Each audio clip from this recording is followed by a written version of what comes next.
We can refuse to think certain thoughts. Look how often you have refused to think a positive thought about yourself. Well, you can also refuse to think a negative thought about yourself, too. It seems to me that everyone on this planet that I know or have worked with is suffering from self-hatred and guilt to one degree or another. The more self-hatred and guilt we have, the less our life works.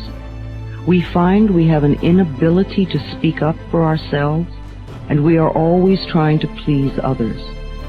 Or we may be angry and explosive all the time. That your past is important because it has brought you to where you are. But as important as your past is, as it relates to your present, it is not nearly as important as the way you see your future. You see, ladies and gentlemen, the way you see your future determines your thinking today. Your thinking today determines your performance today. And your performance today determines your future.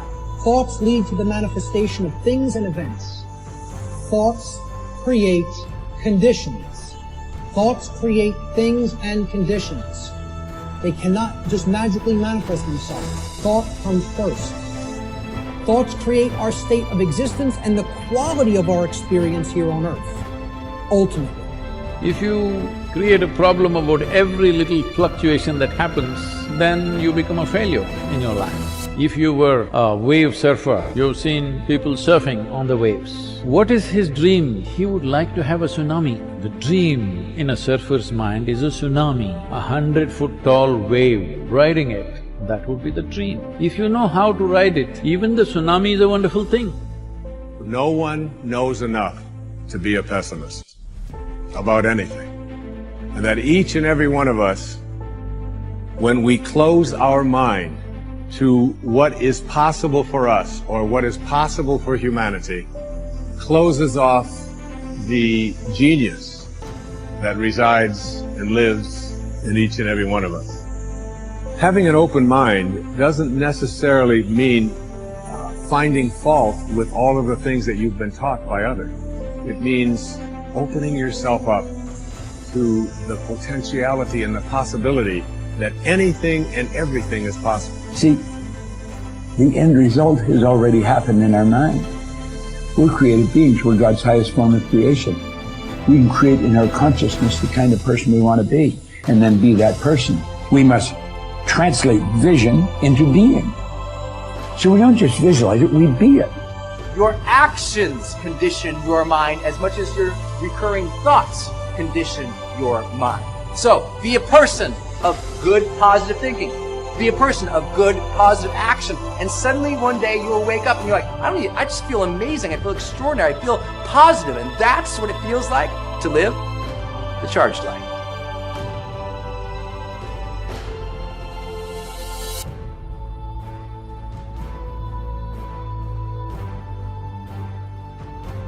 The seat of the will is the conscious and the subconscious mind. That's where the will lives. It lives in the heart. Your heart is your subconscious mind, and your subconscious mind is the seat of control for your life. Then you got two minds, in case you don't know. You got a conscious mind and a subconscious mind. Sub means below. So you got a mind that is always conscious, but then you got a mind beneath that that is not always conscious, but it's deeper and more important than your conscious mind. And your conscious mind feeds your subconscious mind information. And the more your conscious mind hears something, it feeds it to the subconscious mind. That is why repetition is dangerous. Repetition constantly goes to your conscious mind. But the more your conscious mind hears something, it begins to deposit it, or can I use the technical term, it downloads it to your subconscious mind. Now, you are safe as long as something is in your conscious mind. You're still safe. Because you can forget what's in your conscious mind. But the key is to get it to your subconscious mind. Once it gets there, then you are in trouble. Why? Because the mind is the center of thought and it holds the key to life. Now when I use the word mind, another statement to write down, as a man thinketh, so is he. We all know that. But please quote it properly. As a man thinketh where? In his heart. There are two thinkings. There's a think and there's a heart think. Now the word heart here is a Hebrew word referring to the subconscious mind. That's the one below. Solomon says, you are whatever is in your subconscious mind. Your subconscious mind is your heart. Your subconscious mind is your heart. Your subconscious mind is your heart. Whoever controls your heart controls your life. Whoever can get enough information into your subconscious mind will control you. Because as a man thinketh in his heart, that's the man. So if you want to control the man, all you've got to do is control his heart. And how do you control his heart? First, you work on the conscious mind first, and you keep repeating and repeating until the conscious mind deposits it in the heart. And now you're in trouble.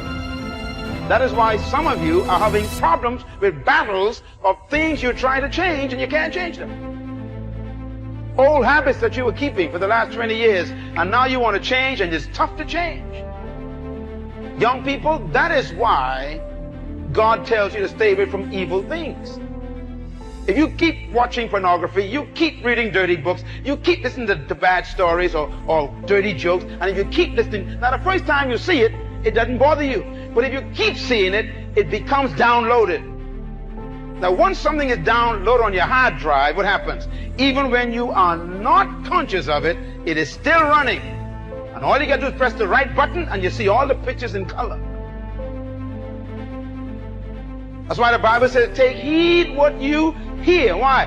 If you don't control what comes into your conscious mind, it'll soon become a part of your subconscious mind, and it's in your heart. And the Bible says, out of the heart, what? The mouth really speaks. It's out of the heart comes what? The issues of life. And Jesus said, from whence comes murders and lust and adultery? He says, they are coming from the heart. Everybody say the mind. Write this down, please. The mind is defined as the heart. It determines the future and destiny of a man.